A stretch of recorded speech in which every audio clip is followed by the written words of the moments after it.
After a months-long struggle, the Taliban has taken control of almost the entirety of the northern Afghanistan city of Kunduz, marking their current greatest military accomplishment since something like 2001, actually. They've taken over almost the entirety of this city. Opposition to the Taliban is currently only operating in the area of the outlying airport. Now, they had moved in on Monday, taking almost the entire city in that time. But just in the past 24 hours, Taliban fighters have seized a military hilltop site in Kunduz in the northern area. That leaves the airport as the army's last stronghold. The Taliban had blockaded the Bala Hisar fortress for 2 days. Then the nearly 200 Afghan security personnel abandoned the position after running out of food and ammunition. And that certainly lends support to the idea that some of the politicians operating in that area, the Afghani politicians, have said that the central government did not provide nearly enough support or intelligence on the movements of Taliban troops, and that's what allowed this to happen. And bear in mind, by the way, so the 200 Afghan security forces were forced to retreat from just that fortress. The city was taken by something like 500 Taliban fighters.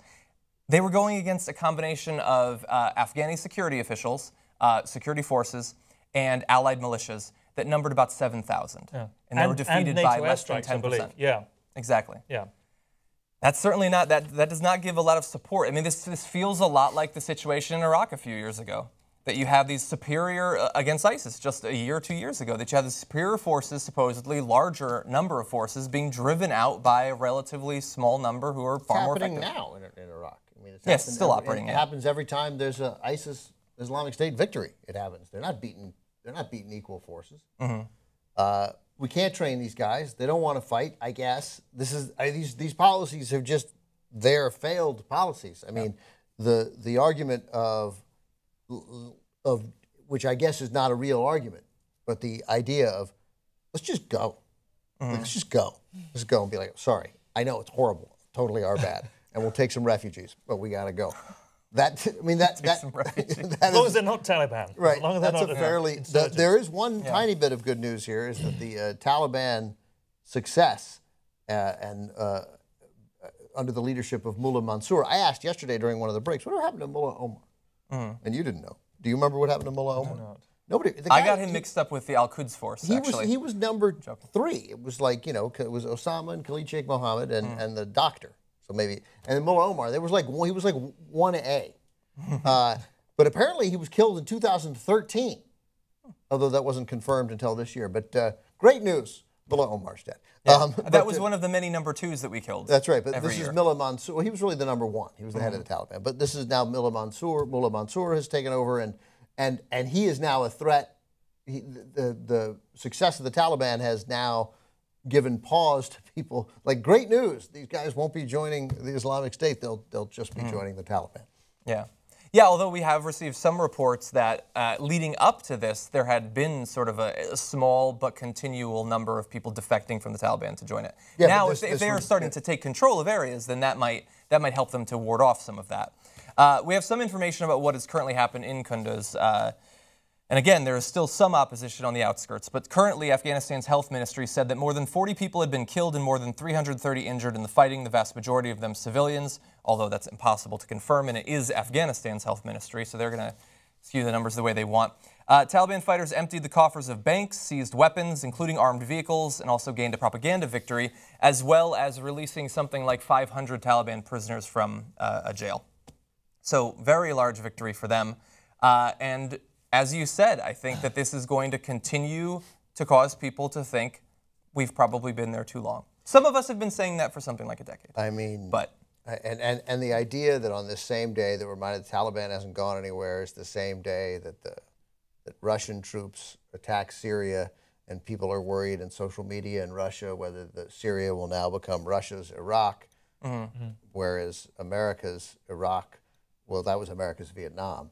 Was America's, but America's Afghanistan was the Soviet Union's Afghanistan. Yeah. And now we have so much in common. I mean, now maybe what Putin could do now is he could invade Afghanistan. That would be very convenient. And Iraq as well. That would actually make it much simpler. Maybe we could just creep out. Like, I don't know, man. It doesn't work. It doesn't work. Yeah. It doesn't work. It doesn't work. Eventually, you have to go. Yeah, but give it 75 years.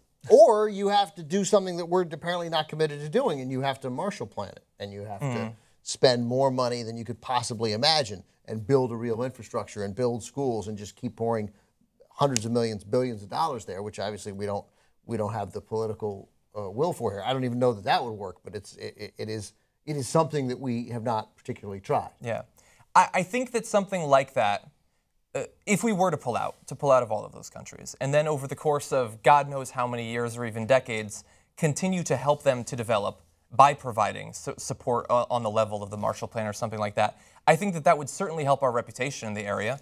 It would certainly it would pay off in terms of our security, but I don't think that it would work the same way that it did in Germany or in Japan. I mean, those were relatively homogenous societies that had been previously built up, that we were rebuilding. I mean, some of these countries that we're talking about are split along so many different ethnic and religious lines that nice roads are not what is dividing their society. It's long-standing, multi-century grievances. But John, it's education, though, surely has to be. I think that would certainly help. That's why I'm saying decades, possibly. Right, it's a long term, but it's a more intelligent approach. I mean, again, we're hypothesizing here, but you're right, it's the preponderance. We'll send in $1 billion rocket or $1 million rocket in, but we wouldn't consider spending that on schools or infrastructure because it's boring and it takes time. Yeah, we won't even spend that here in America.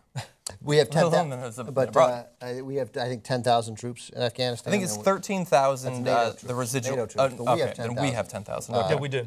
But that's not. But that, obviously they were supposed to leave at some point, and now maybe they won't be able to. Yeah, and I mean, here's the thing. Like, really, I know that we're going over a little bit on this, but we know that we have to get out at some point. And everybody has predicted, whether liberals who are saying, yeah, of course there's going to be instability, of course there's going to be instability, or the right saying we can't leave because there will be instability. And so then we pull out some troops, there's instability, and then all of the articles say, well, then that means we might have to recommit troops. But that didn't work before we took them out. Why would sending them back in? I mean, it has to end at some point, and it would be absolutely horrendous for us to pull entirely out of Syria, entirely out of Afghanistan and Iraq. There would be incredible suffering as a result of it. But there has been incredible suffering for 14 years. We don't seem to be capable of dealing with the problem. We certainly don't have the domestic willpower to deal with the problem, nor necessarily even the knowledge to do it. There's incredible, and so it is still a preferable outcome, I think. There's incredible suffering in South Sudan. We're not there. I mean, there's incredible suffering everywhere. I don't know, and I'm not. None of us are, but I'm certainly probably the least of an expert on what to do here. There are people who are experts, and I get the feeling that they're not they're more likely to be in positions of decision-making power in this administration than they were in the last administration. The last administration, guys making the decisions were all either Halliburton guys or 24-year-old people who worked on the campaign. Yes. So this is better, but I don't know, man.